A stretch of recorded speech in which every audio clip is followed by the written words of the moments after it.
Kelompok 5, pengukuran tumbuh kembang anak usia dini.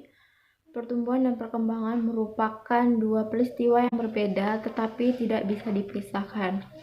Pertumbuhan merupakan suatu perubahan dalam ukuran tubuh dan merupakan suatu yang dapat diukur seperti berat badan, tinggi badan, lingkar kepala yang dapat dibaca pada buku pertumbuhan. Sedangkan perkembangan lebih ditujukan pada kematangan fungsi alat-alat tubuh. Yang kedua ada tahap dan tingkah laku perkembangan anak usia dini. Tahap perkembangan anak usia dini melalui dari fisik, kognitif, bahasa, emosional, dan sosial.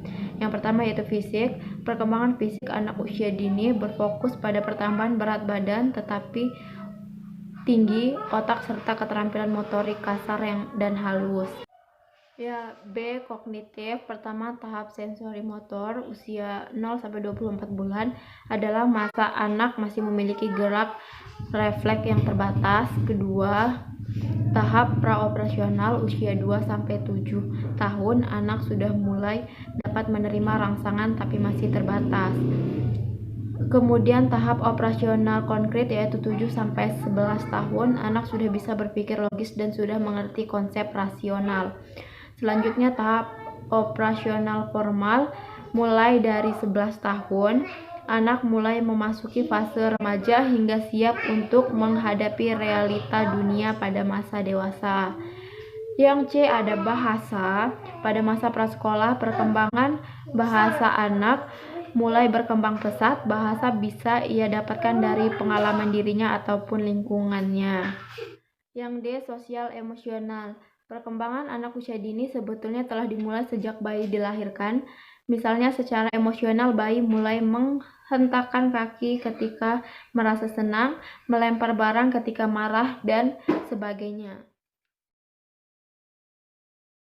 Kelompok 6, screening norma agama dan moral terhadap anak usia dini. Yang pertama, yang A ada agama memiliki arti sama pentingnya dengan moral. Agama memberikan sebuah rangkaian moral sehingga seseorang mampu membandingkan tingkah laku. Agama dapat menjelaskan kenapa seseorang hidup di dunia. Melalui dua cara ini, kita bisa mengetahui bagaimana perkembangan moral dan agama pada anak usia dini. Yang B ada moral berkembang melalui norma-norma sosial atau meliputi cara yang dipakai oleh keluarga, seorang pendidik, dan lingkungannya. Moral berkembang melalui norma-norma sosial atau mengikuti cara yang dipakai oleh keluarga, seorang pendidik, dan lingkungannya. Yang pertama ada nilai agama dan moral usia 1-2 tahun. Ketika anak beranjak di usia 1-2 tahun, dalam perkembangan moral dan agamanya belum terbentuk, namun anak tersebut sudah bisa berkomunikasi walau belum lancar, dan anak sudah bisa membaca bismillah sebelum makan. Yang kedua, nilai-nilai agama dan moral anak usia 3-4 tahun. Anak sudah mengetahui perilaku yang berlawanan meskipun belum selalu dilakukan, seperti pemahaman perilaku baik dan benar, sopan dan tidak sopan. Yang kedua ada mengetahui arti kasih sayang kepada ciptaan Tuhan. Selanjutnya mulai meniru doa pendek sesuai dengan agamanya. Yang ketiga ada nilai-nilai agama dan moral usia 5-6 tahun, yaitu anak sudah mengenal agama yang dianut, mengerjakan ibadah,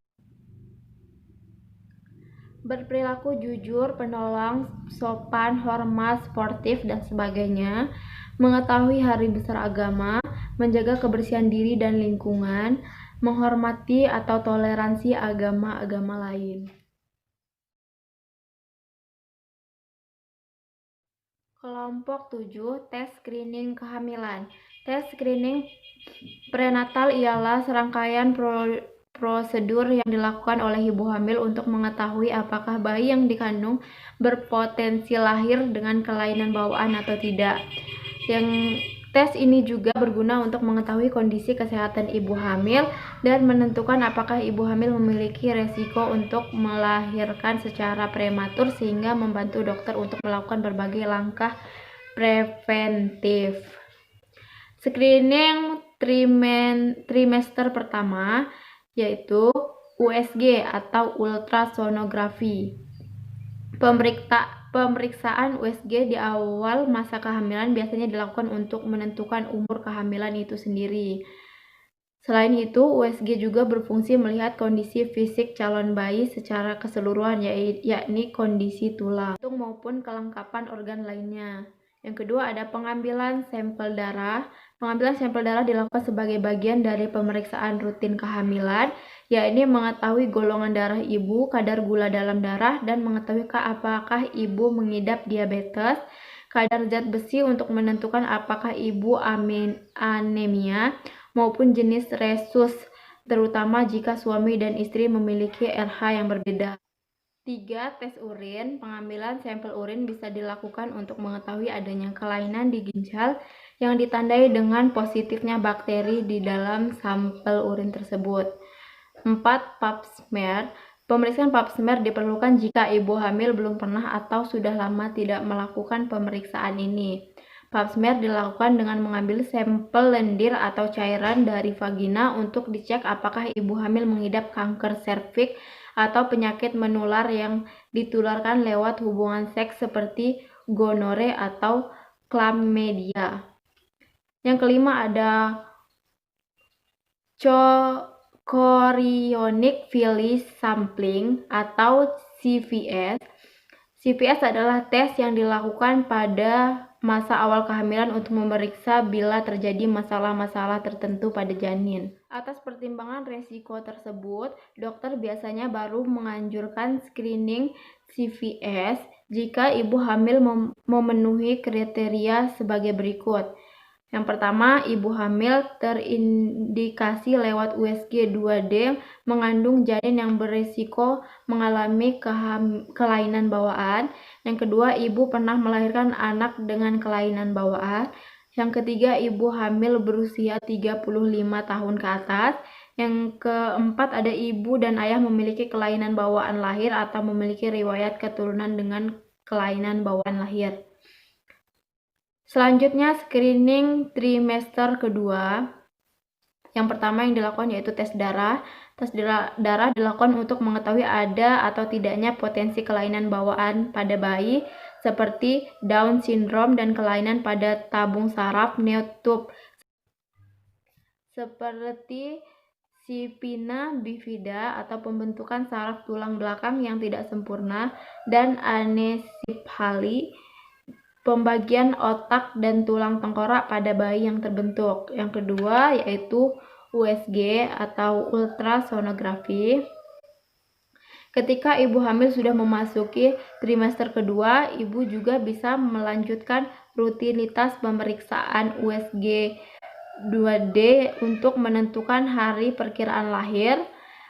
Ketika usia hamil semakin besar, ibu juga bisa mengecek kelengkapan fisik bayi lainnya seperti tangan, kaki, maupun jumlah jarinya. Yang ketiga, tes glukosa. Screening untuk menentukan kadar gula dalam darah yang biasanya dilakukan jelang berakhirnya trimester kedua, yakni di usia kehamilan 24 minggu hingga 28 minggu. Tes glukosa yang positif akan menunjukkan bahwa ibu hamil mengidap diabetes gestasional, yakni tingginya kadar gula dalam darah yang dipengaruhi oleh kehamilan. Yang keempat, amniocentesis. Sama seperti CVS, screening amniocentesis bersifat invasif alias berpotensi kecil menyebabkan ibu keguguran sehingga hanya disarankan untuk menegaskan diagnosa dari tes screening MPAFP atau multiply marker. Amniocentesis biasanya dilakukan di usia kehamilan 15 hingga 18 minggu atau lebih dini jika terdapat faktor resiko dan ibu hamil, yakni ibu pernah melahirkan anak dengan kelainan bawaan, ibu hamil berusia 35 tahun ke atas. Kedua, ibu dan ayah memiliki kelainan bawaan lahir atau memiliki riwayat keturunan dengan kelainan bawaan lahir. Screening trimester ketiga yaitu dilakukan grup B, Streptococcus atau GBS. Mirip dengan pemeriksaan pap smear, screening GBS juga dilakukan dengan cara pengambilan sampel lendir dari vagina ibu hamil saat usia kehamilan memasuki 35-37 minggu untuk menemukan ada atau tidaknya bakteri grup B Streptococcus atau GBS. GBS merupakan bakteri yang biasanya berkembang di vagina ibu dan tidak berbahaya bagi ibu, tapi bisa menyebabkan penyakit serius pada bayi baru lahir karena belum memiliki sistem imun yang baik, seperti sepsis hingga lahir dalam keadaan meninggal dunia. Screening pasca kelahiran, pertama ada screening hipotiroid kongenital, yaitu screening jenis ini bertujuan untuk mendeteksi dini adanya gangguan hipotiroid kongenital pada bayi baru lahir. Deteksi dini penting karena gangguan hipotiroid kongenital yang tidak diobati sejak awal bisa menyebabkan anak mengalami retardasi mental berat. Adapun hipotiroid adalah keadaan menurun atau tidak berfungsinya kelenjar tiroid. Bila terdapat sejak lahir, gangguan ini disebut hipotiroid kongenital.